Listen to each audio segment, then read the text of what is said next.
你跟丁宇阳吵架了？没有，是因为我吧？如果不是因为我，你早就跟我说了。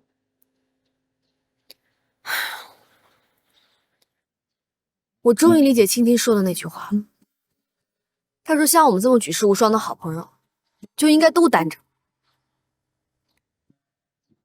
我还能帮你做什么吗？什么都不能。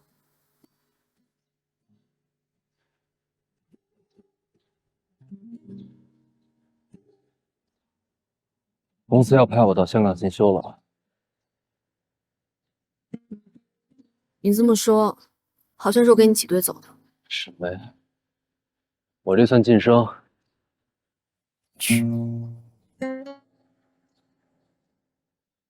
以后咱们还是都注意点吧。注意什么？有什么好注意的？我想跟你做朋友，我还要去做个变性啊？是我先认识你的，路飞，是他小气，人家按着我怎么就无所谓啊？你别意气用事，现在解决问题最重要。再说了，我们是比一般的……我问心无愧。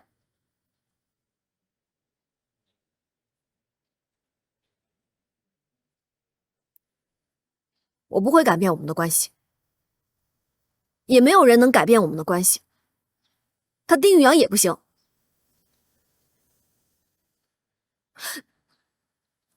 除非你跟我说，马丽丽不喜欢我，你让我离你远一点，那时候你再来做说客吧。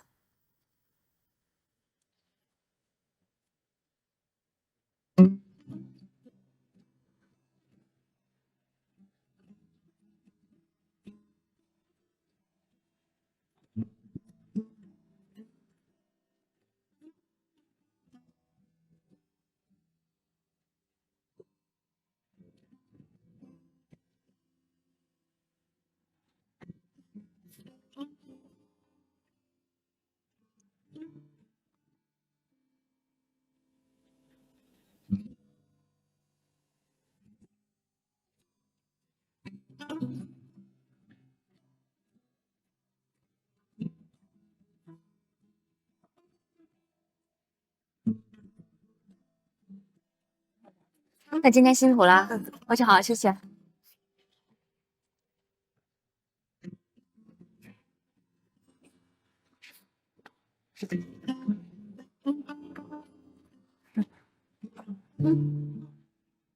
来接我下班。睡不着，找你聊聊。啊，是你妈妈的事儿，还是艾小姐？我可能很难退回到不打扰他的位置了。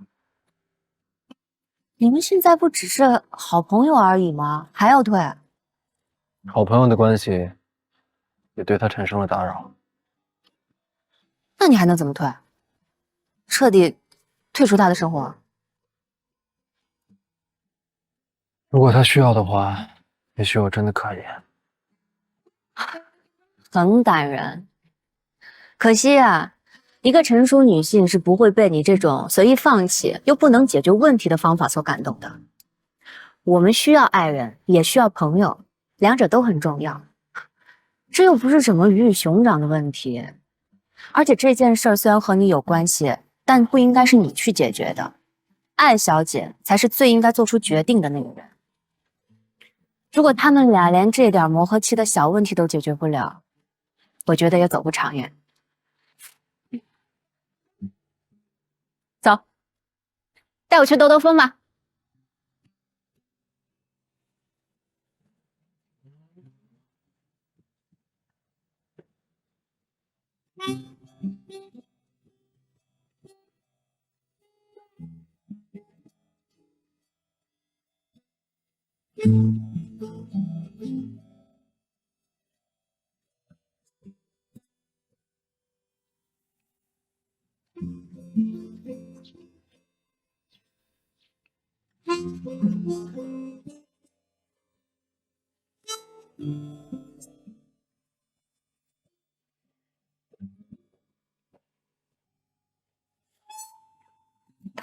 大哥，你水往哪儿喷呐？一会儿吃完早饭，带你和我妈看电影去。姑妈没在房间里啊？去哪儿了？我哪知道？自从那天我说错话以后，她就没理过我。估计又看房子去了吧？我房间里啊，全部都她拿回来的小广告，什么保定丽亚、玫瑰水军，全是为你看的。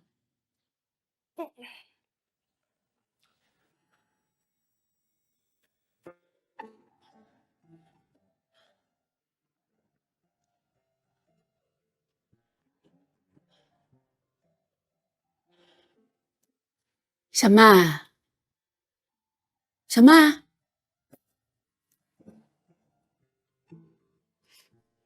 上班了？对呀，今天是休息日啊。小曼，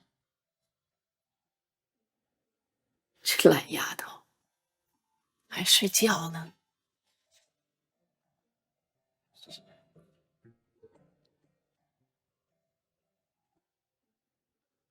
哎呀，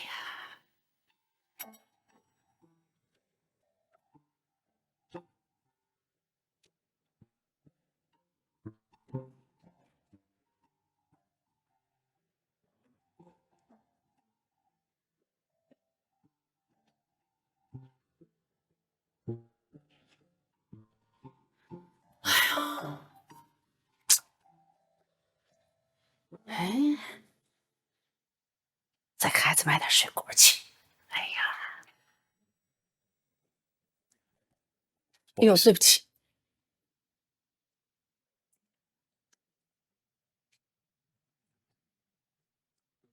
突然找我喝咖啡，想泼我呀？你画重精美的白，我是不会让你恢复出厂设置的。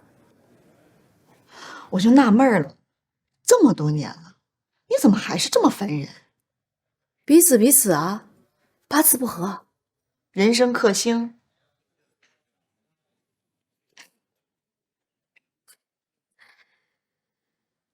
对，我就不跟你绕弯子了。我来就是想知道你的个人状况，有没有结婚，有没有男朋友。你总问我这种事儿干嘛啊？你想跟我攀比谁男朋友有钱是吗？你以为谁都跟你一样啊？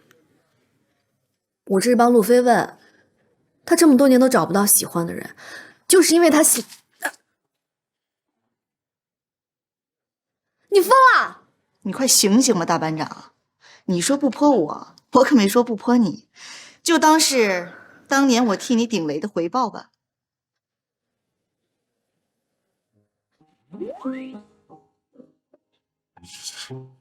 这班主任真的是太不讲信用，我都承认了还找家长。那你为什么承认？本来就不是你，你猫认什么呀？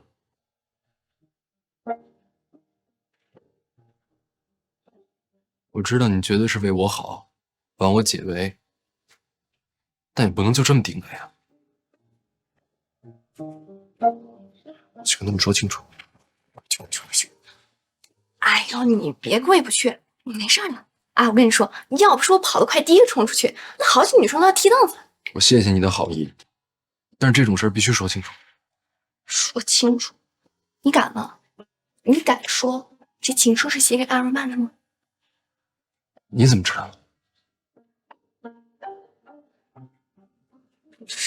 上课你看黑板，看你；下课你听音乐，我听你。可是，在咱们班，你就只和艾若曼一个人说话。我粘在他凳子上的双面胶是你给抠下来的。教导主任大检查那次，我塞给他书洞里的那本娱乐杂志是你给藏起来的。哎，我往他饭盒里撒了盐，你居然把你的饭盒换给他，你还不承认啊？你说说你怎么会喜欢他呢？他是学习好，他的性格差呀。你不敢把情书给他，就因为怕他告诉老师吧？马玲丽，你能不能帮我保守一个秘密啊？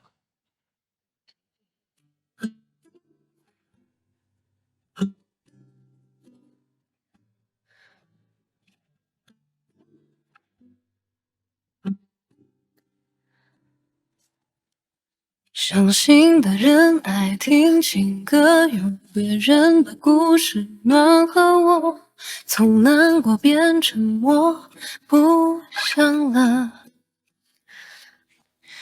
甜蜜也甜蜜过，苦涩也苦涩了，别戳破。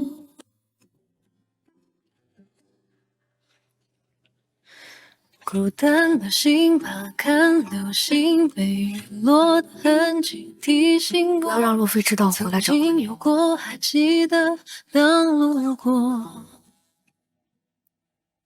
失去就失去了，跌落就跌落了，都不说。那么多借口可以说，那么你从来不是谁的垫脚石，假装可我也从来没有看不到你。你也要相信，这个世界上除了你之外，再没有第二个人让我花4、5个小时在这儿熬过几鸡汤。保护好心里的我第一个考虑的就是你啊。那么多疼痛小小戳，所以那个吻的意思那么多是感激。只有一小部分是，还有欣赏，男女之间的那种欣赏。再说了，我们是比一般的。我问心无愧。男女之间啊，没有纯粹的友谊，也没有纯粹的同事情，无非就是爱恋者付出，被爱恋者享受，彼此假装不懂的游戏。是私心。我不是什么完美无缺的朋友，我也有我自己见不得光的私心。保护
最初的一小口吻，学长是从什么时候喜欢上小水的？有一块块一口口一点点吃透，有没有什么能长久？有没有什么能保留？无限期无理由无条件有，好像是从一开始就喜欢他。最后的一小杯红酒，那很久却开不了口，不舍得不愿意不想要放手，那还是丑小鸭的时候，总是会从最初女主角光环被变大，发展到最后变迁就，还有谁还记得还说过不？戏剧来源于生活，而高于生活。谁还不曾爱得像个小朋友，执着的抱在怀里不撒手，以为撒娇我比小水差呢。脑放我的女主角光环让谁给我挂了？就能得到宠你的笑。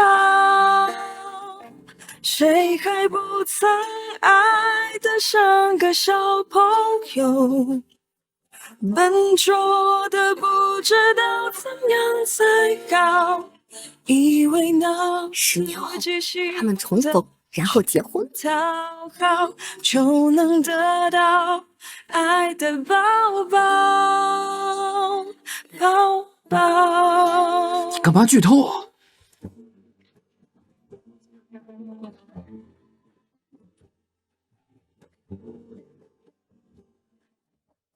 我觉得这男主就是个渣。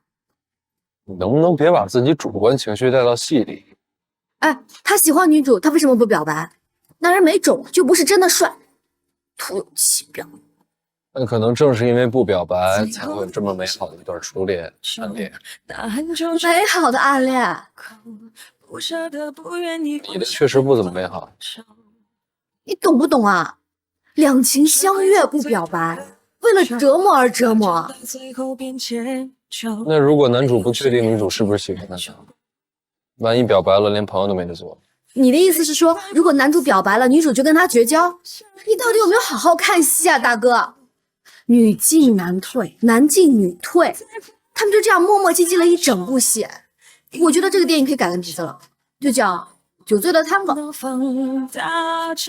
就能得到宠你的笑，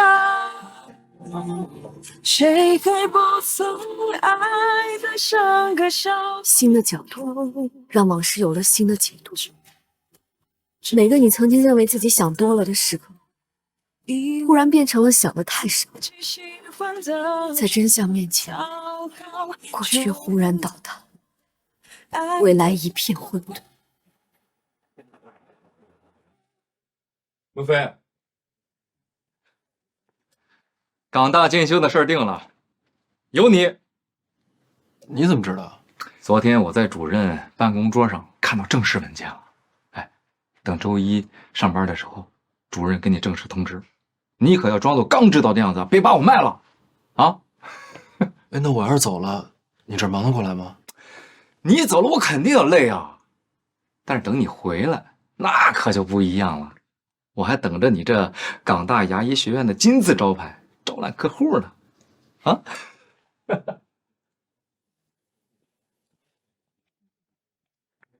陆医生，您的病人到了。你怎么来了？我有个朋友爱吃糖又不刷牙，我带他来看看牙医。你就是牙医叔叔吗？是啊，你叫什么名字？我叫朵朵，花朵的朵。你好，朵朵。你好。他平时不刷牙的时候，我总拿看牙医吓唬他，所以他特别害怕牙医。我们牙医都快成了狼外婆了。这里边有几个龋齿啊？不是有句话是说乳牙有问题不用管，等换过牙之后就好了吗？谁说的？这是家长对口腔安全的一个特别错误的认知。儿童的乳牙龋齿会影响口腔的卫生环境，长大了以后特别麻烦。好了，叔叔没骗你吧？疼不疼？妈妈，我听话了，看了牙医，可以吃冰激凌了吗？你都有虫牙了，还想吃冰激凌？那你在这儿问问牙医叔叔能不能吃冰激凌，妈妈去交费。帮我看着他点。牙医叔叔，我可以吃冰激凌吗？妈妈，你快去交费吧，不要打扰我和叔叔说悄悄话。不吃冰激凌了，吃巧克力也可以。那如果吃巧克力或者冰淇淋会让你的牙里面长虫子，你还吃不吃啊？可是我每天晚上都刷牙呀。那就等你妈妈回来，你再问她吧。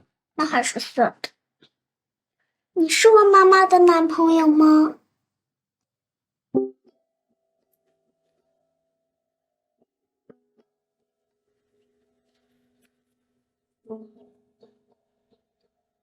小爱，你去哪儿了？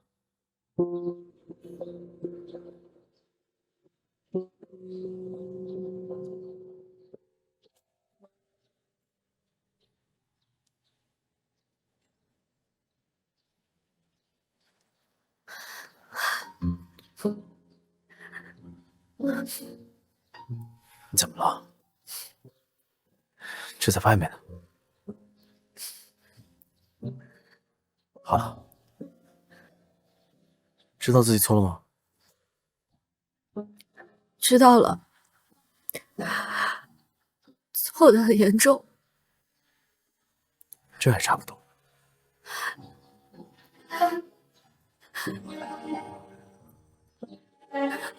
我爱你。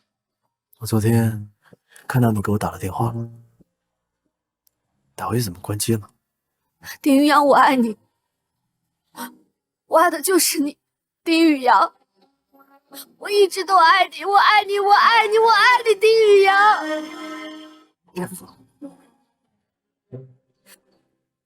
认错态度我很满意，下次不要再和我辩论了，不是我的对手。暗恋真的太痛苦，一点都不美好，没有人更比我知道那种痛苦。他不是1年，不是6年，也不是10年。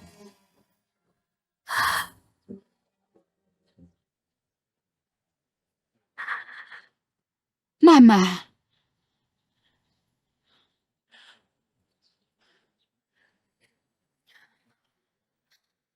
我今天给你煲了汤，刚才给你送过来，家里没人，我又到旁边去给你买了点水果。谢谢啊。阿姨你好，早上好。啊，你好，你同事啊？我是小爱的男朋友。你是谁？我是小爱的男朋友。小曼，他什么意思？他是你男朋友？他是你男朋友？那我们小飞呢？对不起，阿姨。我们这么信任你，你怎么能这么做呢？房子我都要给你买了，你怎么这么不负责任呢？我给你彩礼了，你这是骗婚吗？你这是。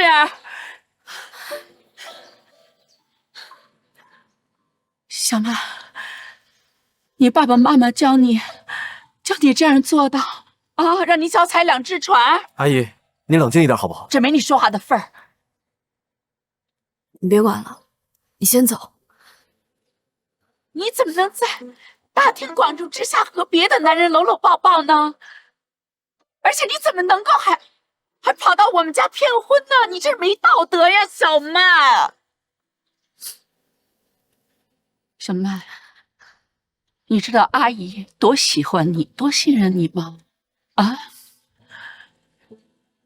这些年我就把你当亲闺女一样疼，这么多年你就是我的骄傲，你知道吗？你是我的骄傲。你怎么能骗我？你怎么能骗我？你怎么能骗我？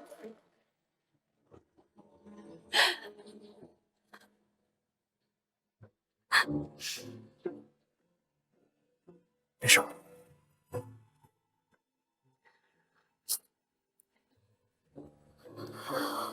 我是错的，我总是想把所有事情都做好，让所有人都满意，但是我真的做不到，我做不到。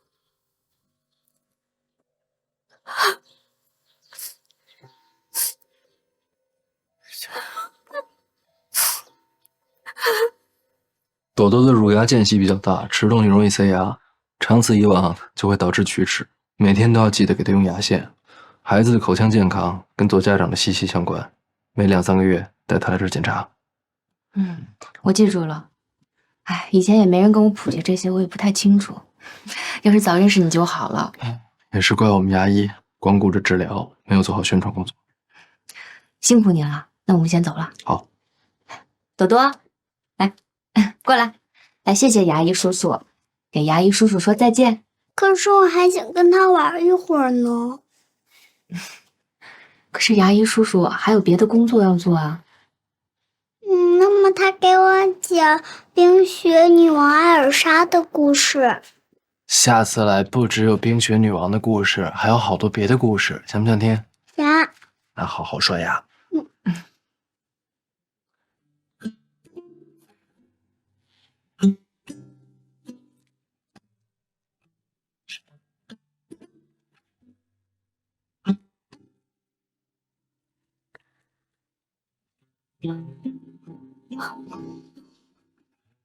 不爱你会分离啊！我是如此不爱你，早晚有一天会分离。讨厌你，离我而去。我就讨厌你，千万不要离我而去。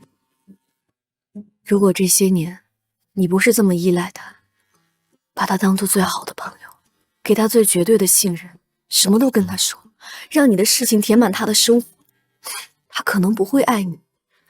如果你不是明知道他对你很特殊，却心安理得，如果你能在意别人对你们的非议，介意父母的撮合，保持安全距离，他可能不会爱你。一直以来都是你主动，可是你却不能同样的回报他。你以友情的名义享受着爱情才有的特权，等友情撑不住了，你又说那是亲情。你以为你对他是什么感情，他对你就是什么感情。你以为你对他没有秘密，他也没有秘密。原来你才是他最大的秘密。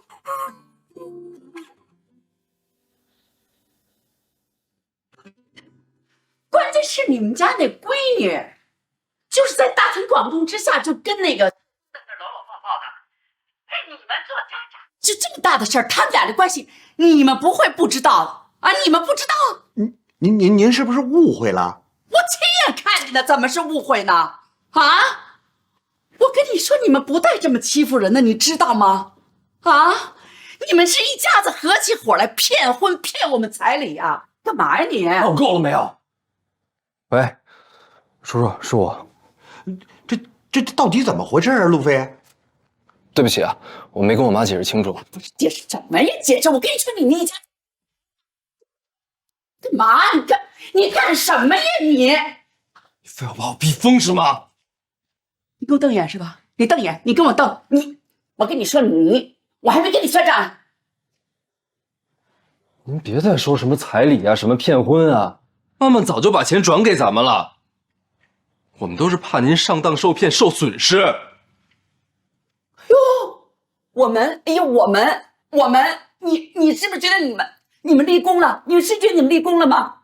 你们是骗子，你们俩是最大的骗子，大骗子，现在还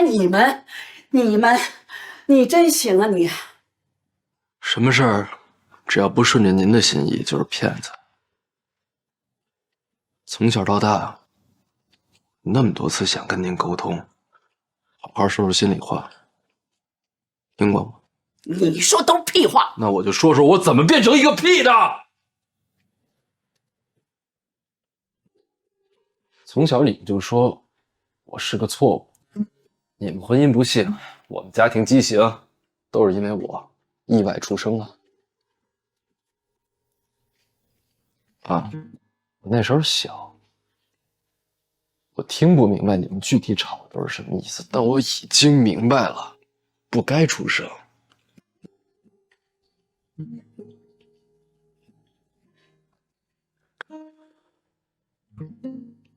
我眼中的婚姻是什么样的呀？爸爸不爱妈妈，妈妈记恨爸爸，妈妈嘴里边爸爸就是一个老色鬼，爸爸眼里妈妈就是无理取闹。要不是我见到别的同学的家庭，我还以为婚姻就是争吵、眼泪、打架、指责、谩骂、羞辱。就好像咱们老家那个晃了晃了那个破屋顶，就生怕它哪天它就塌了，就掉下来，这个家就完了，垮了。直到我遇到曼曼，认识曼曼的爸爸妈妈，我才知道，原来人家也有很幸福的婚姻，人家的爸爸妈妈是恩爱的。但我同时我也告诉自己，对这种幸福的事物要离得远一点，不靠近就不会有伤害，不拥有就不会失去。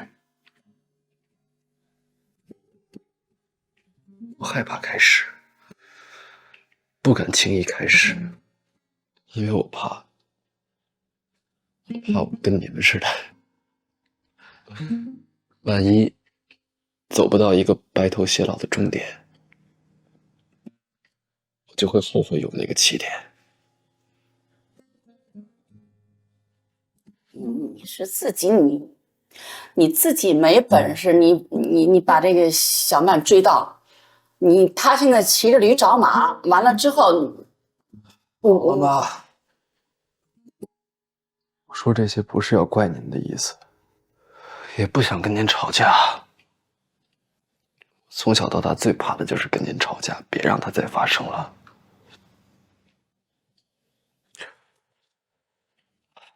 就算我成长成现在这个样子，我也没有怀疑过您对我的爱。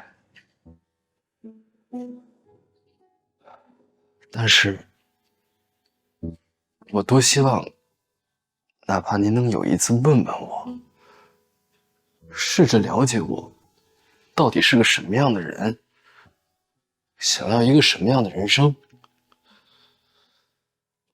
多希望您对我的爱里边能多一点尊重，别把我当成一个养了20年的私人财产。因为我也是一个虽然不能让您完全满意，可也算是个有自己想法的人呢。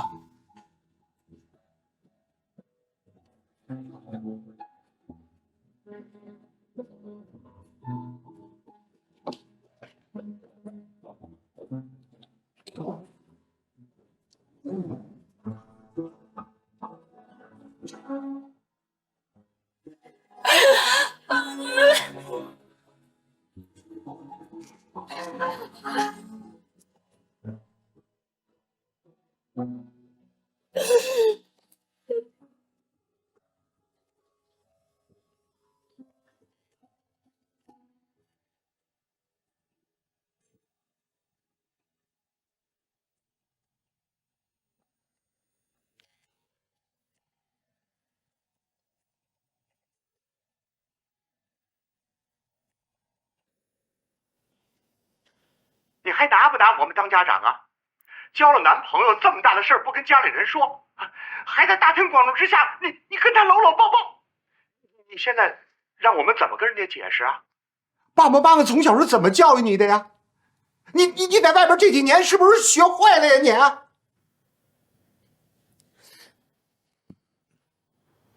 伯父你好，我是丁宇阳。真不好意思，应该是我先给您和伯母打电话。您先冷静一下，听我说几句。是这样的，我和小爱啊是高中同学。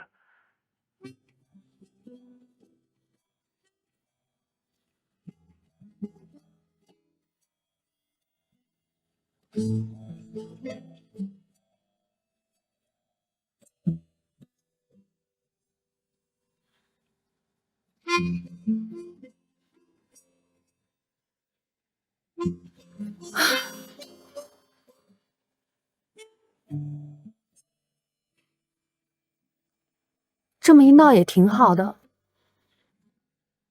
真的，大家都不用演戏了，都解脱了。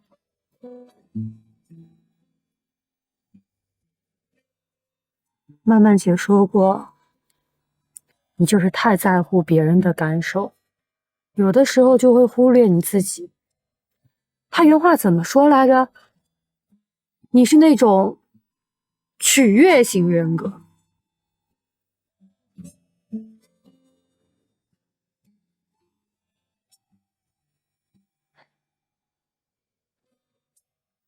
也不知道姑妈发飙都跟曼曼姐说了些什么，要不我帮你打个电话约她出来，你跟她道个歉。我早点离他生活远点才是最好的道歉。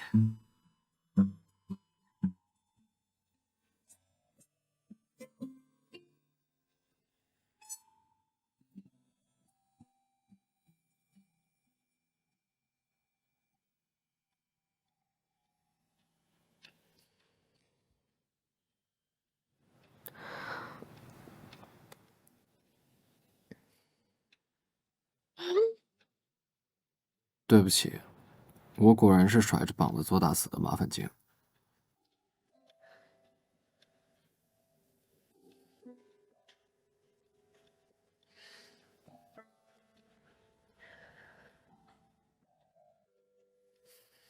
睡了，有什么事明天再说吧。抱歉没能 hold 住局面，好好安慰阿姨，帮我跟她道歉。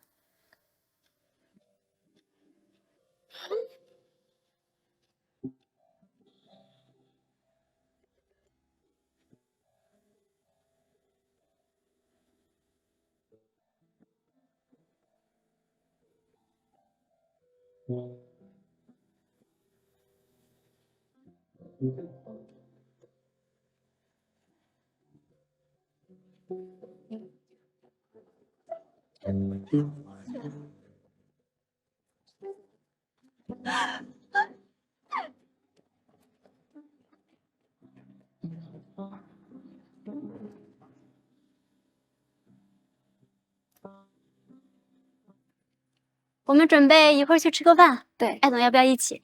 不了，我先回家了，早点休息。你怎么来了？来接你下班。不开心啊？没有啊，谢谢。那我先走了，拜拜。看看人家的男朋友，这才是真男神。我也不着急相亲了，全是歪瓜裂枣瞎凑合。像艾总这样憋到最后的才是最好的，太励志了。过2天我去三亚出差，带你一块儿去出出海，散散心。谢谢。说太多谢谢啦。给，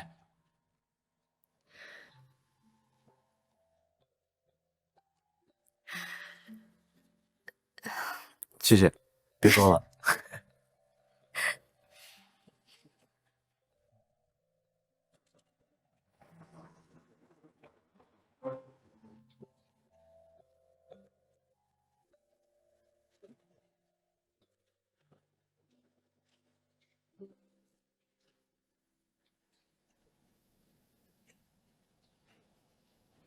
儿童之课，这不就是你一直想去的方向吗？是啊，但是您不是一直不同意吗？哼，我就知道你这心里边吧一直在偷偷的嘀咕，说我这个主任现在怎么变成这样了？只重视经济利益啊，不重视职业理想。您有您的压力，我都能理解。您让我去种植，也是为我考虑。你看看我眼睛。我一晚上都没睡呀。您是不是因为我太较真了，公开跟您唱反调？小陆，你说你还能够为现实啊、理想这种问题较真儿？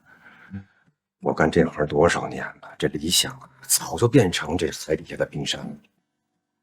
我一直在问自己一个问题啊，你说当初你应聘的时候，为什么从那么多人里边就偏偏挑上了你？是因为你是一个好大夫，不是因为你是一个能赚钱的大夫。谢谢你们，我一定不会辜负您的。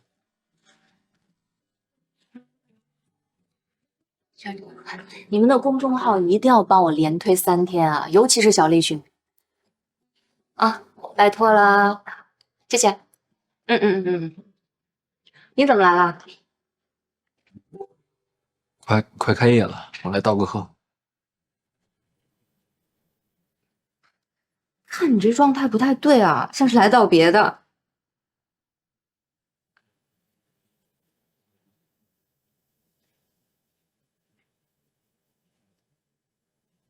我要去香港进修了。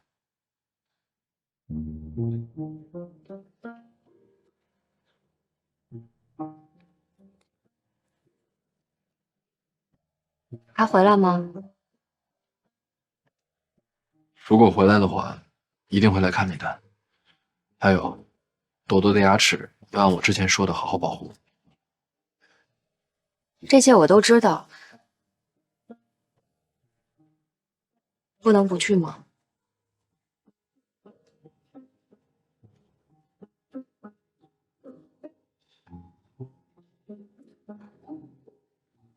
还是躲出去了。看来我那天说的话都白说了。可你这样治标不治本。也不光是因为他，还有我妈的事儿。最近就想一个人静静，去远点地方也好。你躲你妈，大可以去一个深山老林里面躲清静。你之所以打着进修的幌子，还不是想让艾小姐觉得你去了一个有更好发展的地方，不会因为你被排挤而心里过意不去吗？你是不是也学过心理学啊？也出过书？既然你已经决定了，虽然我不赞同你的做法，但我还是祝福你。希望你的离开是有用的。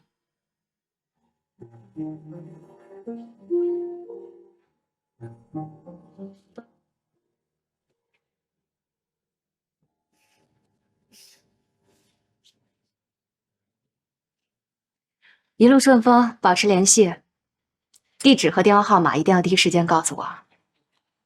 一定会的。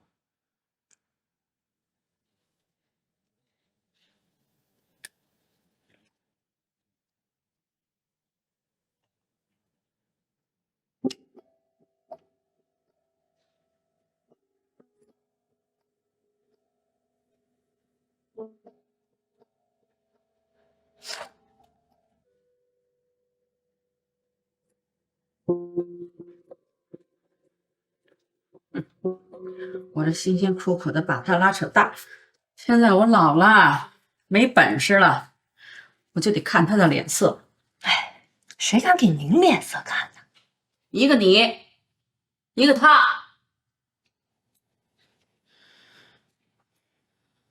我也是咸吃萝卜淡操心，真是，也怨我。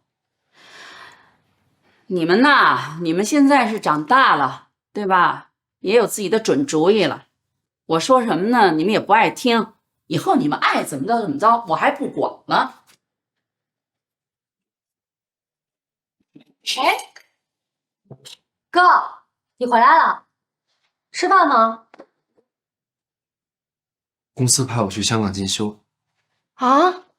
你要离开北京啊？这么突然？去哪儿？香港？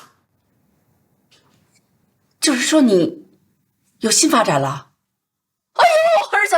哎呦，儿子，好事儿！哎呦，妈支持你，真好事儿，真漂亮，干得太好了！哎呦，我还以为你可要习惯性的反对呢。为什么反对啊？好事我为什么反对啊？真的太好了，儿子，在着什么急，结什么婚呢？你还不到30呢，拿牌抗老，真的，先发展事业，到时候从那个香港啊镀一次金，咱们回来，那好女孩随咱们挑，随咱们捡，这太好了。我跟你说，后悔让咱家后悔，真是不后悔，太好了。还是先上携程订张票吧。好，你去。哎呦，好吧，这回啊，这回我回咱们那儿，我可以昂首挺胸了，真的，是他们家嫌贫爱富的，不是咱们。哎呦，我的中年妇女啊，您不是说不管了吗？怎么还这么与人斗，其乐无穷啊？不是我要跟他斗，不是我要跟他们斗，你这是他不要咱们，但是我儿子有新发展了，我儿子去香港了，哎呦，太好了。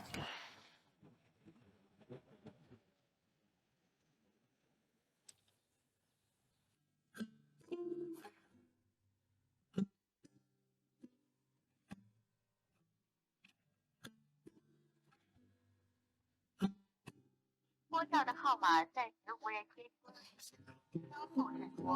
Sorry, the person please.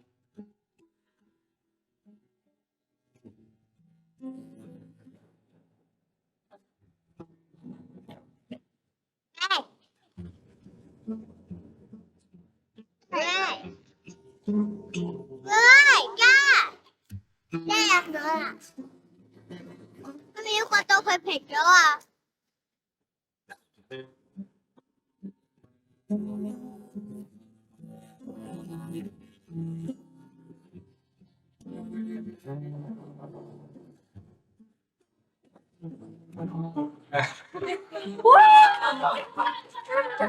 来，咱们干一杯！哎，我跟你说，你们这帮美女啊，陆医生要走了，还不赶紧敬他一杯，以后没机会了。来，这件小料吧。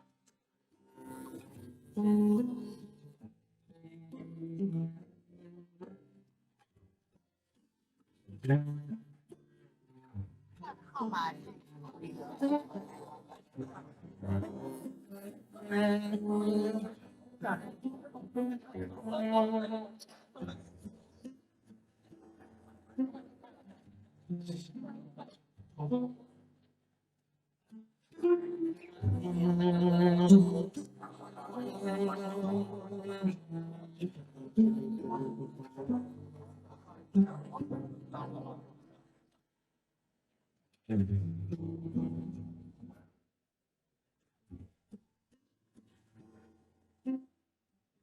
我会打个电话。Sorry, the subscriber you dial is power on.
路飞，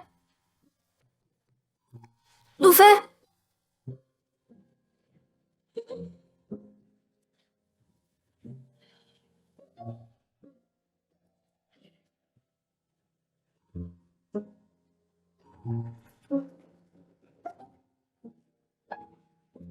有没带钥匙？有吃垃圾食品。对于训练的人来说，你这些才是垃圾食品，一点抚慰作用都没有。快开门，我要喝酒吃肉。Here we go！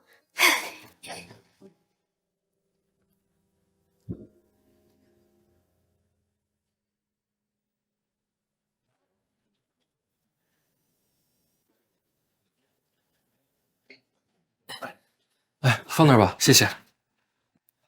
就这些了吧？就这些。哎，来，我帮你。哎，没事，我来。我就住隔壁，我叫林凯。你好，你好，陆飞。那我先忙了。好，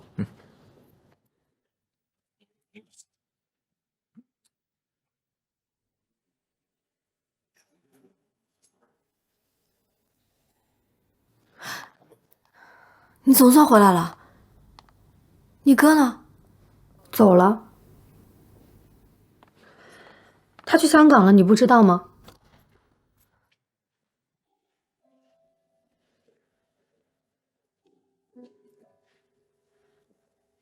这个家伙竟然就这么走了。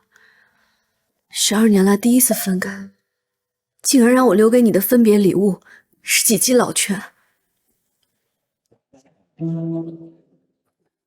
你又要去哪儿？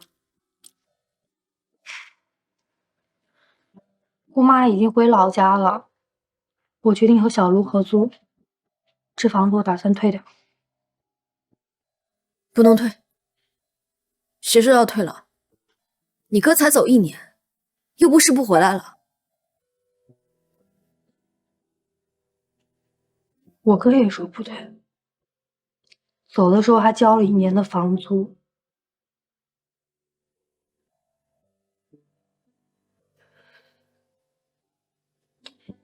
行吧，你们说不退那就不退，但我还是要搬走，住在这里，我心里不好受，很想他。你呀，能不能少玩失踪的招数啊？很烦。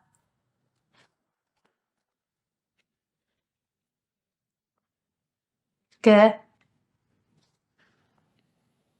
我哥肯定不会一句话都不留给你就走，他又不像心肠那么硬。他为什么把这封信不直接放在你家里？是怕你那个正牌男友看见了吃醋，给你添麻烦，所以他特意嘱咐我，一定要在只有我们2个人的时候，亲手交给你。好了，我任务也完成了，我就先撤了。别以为你哭了，我们2个人都怪尴尬的。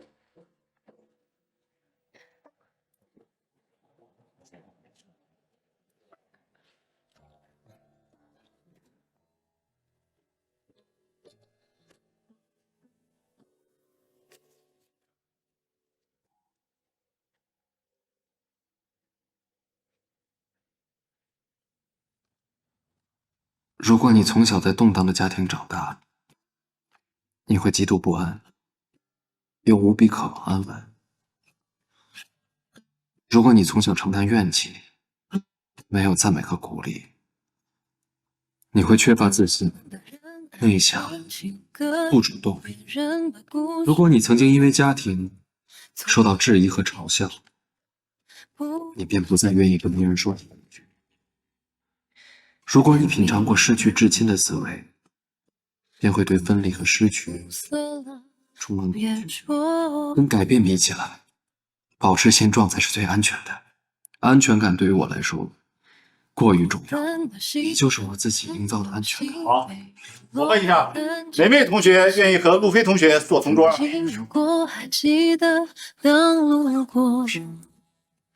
老师，让他坐我这儿吧，我是班长，应该照顾新来的同学。都不说。抱歉没等到你回来，让你留给我的离别礼物是几记冷拳，破坏了你重情重义的形象。但是那几拳是我应得的惩罚。妈妈，谢谢你成为我并不明亮的成长期里难得的一抹阳光。我羡慕你这样积极自信、爽快直接的人生态度，也曾努力靠近，但我终究还是变不成这样，因为我不可能再重新走一遍成长的路。我最亲爱的朋友，多喝水，少喝酒，继续不完美却有魅力的生活吧。偶尔勇敢不下去的时候，欢迎来找我充电，给我们的友情一点时间和空间。我们永远是最好的朋友，不是吗？丢，一个又像失又像去的字。主动失去不是丢，骗自己的话随便说，反正只有我能拆穿我，总是能找个地方躲一躲。难忘就难忘了，遗憾就遗憾了，就放過。黑少奶香港，你嗰邊天氣好唔好？有冇試粉啊？試混㗎，手機號碼寄電話俾我知，等我哋講啲母語。高中畢業時，一個留神，你竟然變成了那種每天嚷嚷着自己不服，考試就好，一點點。作为你胜负心最重的，我有必要告诉你，我根本就不关心你飞得高不高，我也不关心你飞得累不累，我就想知道什么时候掉下来。作为传说中举世无双的好朋友，就连送别的时间都对不上，丢不丢人？那你刚刚的弟弟告诉我，有一句话我必须要当面跟你说清楚。不必像话。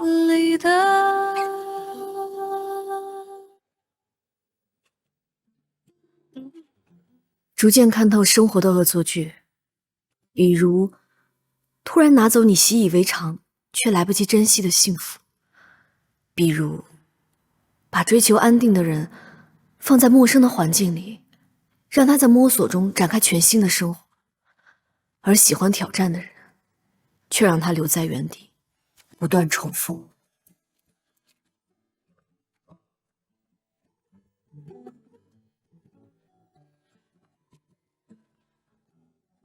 艾总早。早。艾总早。艾总早。艾总早。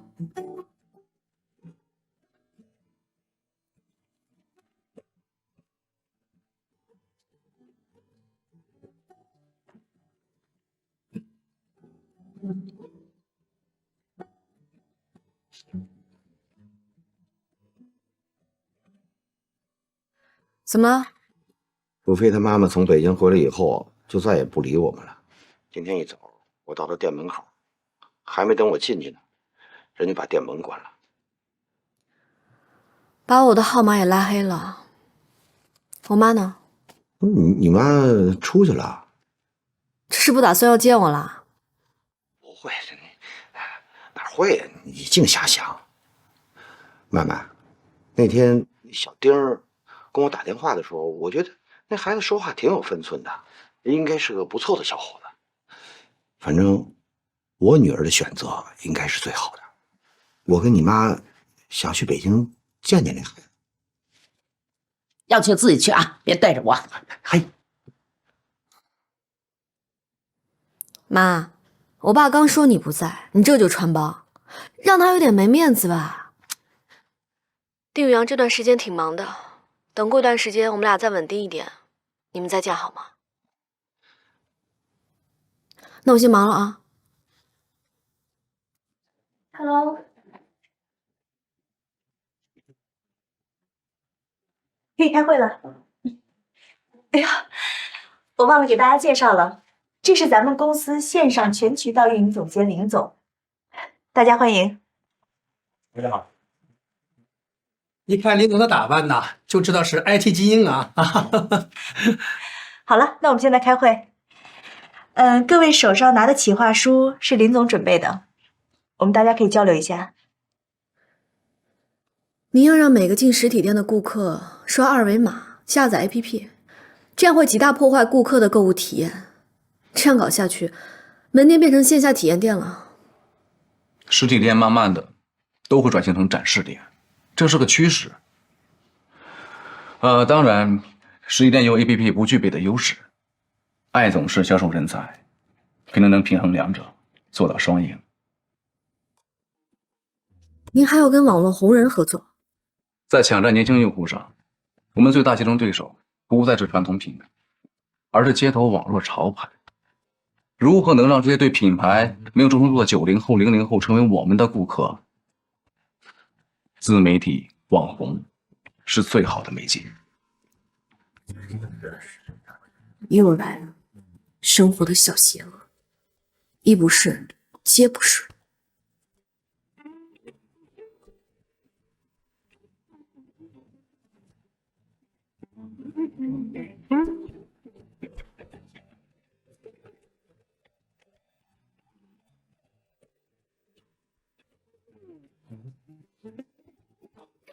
气色好了很多啊。谢谢，你也是。我以前做美食记者的时候，地点就是深港两地跑，怎么样？在这儿还适应吗？还不错，就是有点迷路。你呢？餐厅怎么样？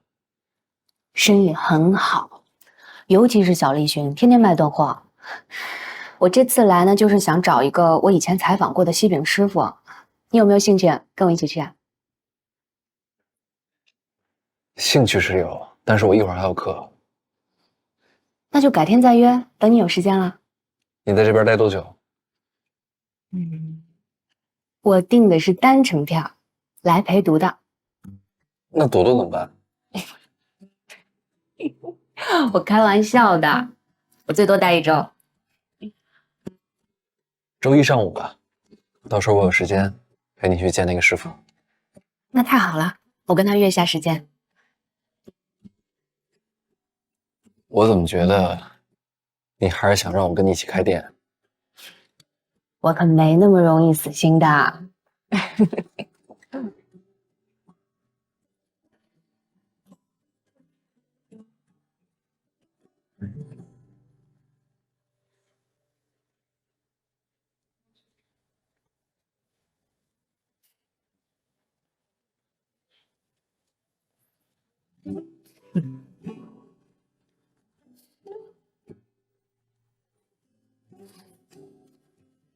你怎么来了？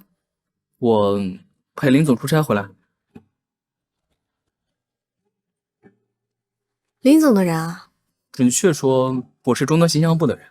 我跟你们林总有分歧，支持我还是支持他？支持他。出去。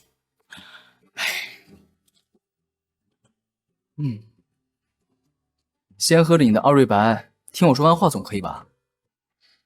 我知道你对网红有偏见。哎，不是偏见啊，网红是风评非常不可控的一个群体。我也明白你担心品牌的形象，但是我们肯定会找出正面积极的网红合作。形象部的人是不是会站在销售部的角度去考虑问题？行，你可以反对林总，但你要拿出更好的方案。当然可以啊，虽然我还没有想好。